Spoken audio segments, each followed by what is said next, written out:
आइए बच्चों इस क्वेश्चन को सोल्व करते हैं। तो देखिए इस क्वेश्चन में क्या है, एक बार इसको रीड कर लेते हैं। If an arc subtend an angle of 90 degree at the centre of a circle, then the ratio of its length to the circumference of the circle is. तो देखिए हमें क्या करना है, इसमें इस क्वेश्चन में हमें एक आर्क दी हुई है जो सेंटर पर 90 डिग्री का एंगल सबटेंड करती है। ठीक है, उस आर्क की लेंथ हमें फाइंड करनी है और सर्कल की सर्कमफेरेंस हमें लेनी है और दोनों का रेशो बताना क्या होगा। ठीक है, बात समझ में आ गई। अब देखो, अगर हम इसको शॉर्ट ट्रिक से करना चाहें तो देखो हमें एंगल कितना दिया हुआ है, ये 90 डिग्री दिया हुआ है। ठीक है, जो आर्क का जो एंगल है वो 90 डिग्री है।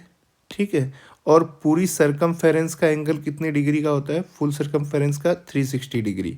ठीक है, तो रेशो कितना आ जाएगा, ये 0 से 0 कैंसिल हो जाएगी, 9 1 जा 9 और 9 4 जा 36। तो रेशियो हमारा 1:4 आ जाएगा। आंसर क्या होगा, बी होगा।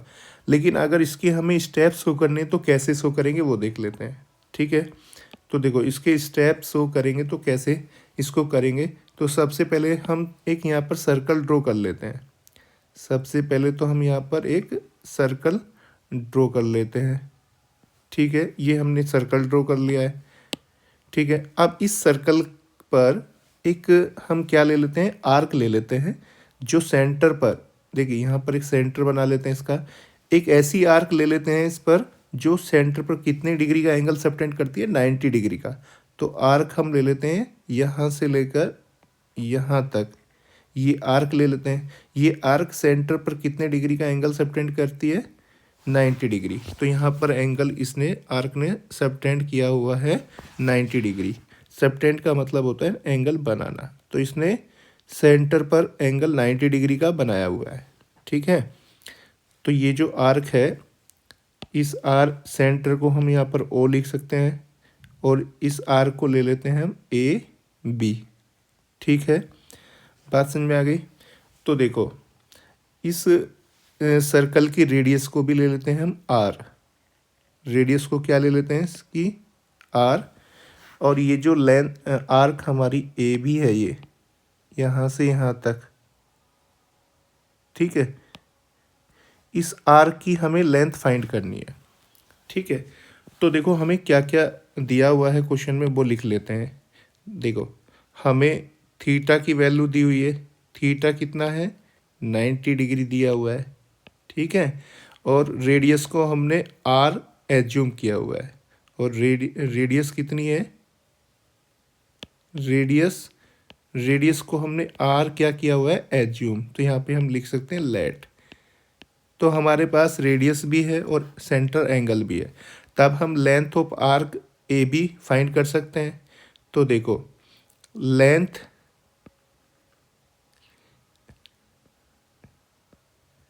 एक मिनट,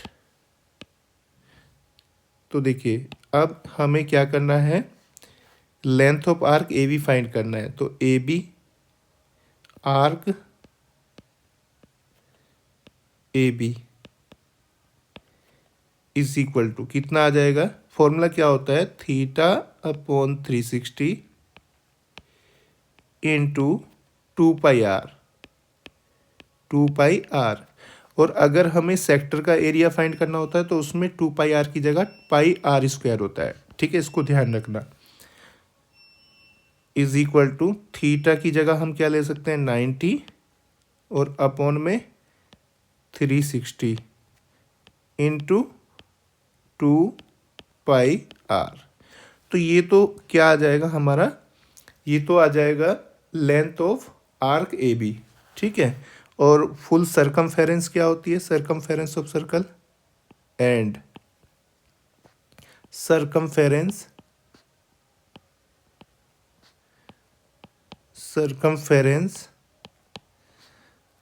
ऑफ सर्कल,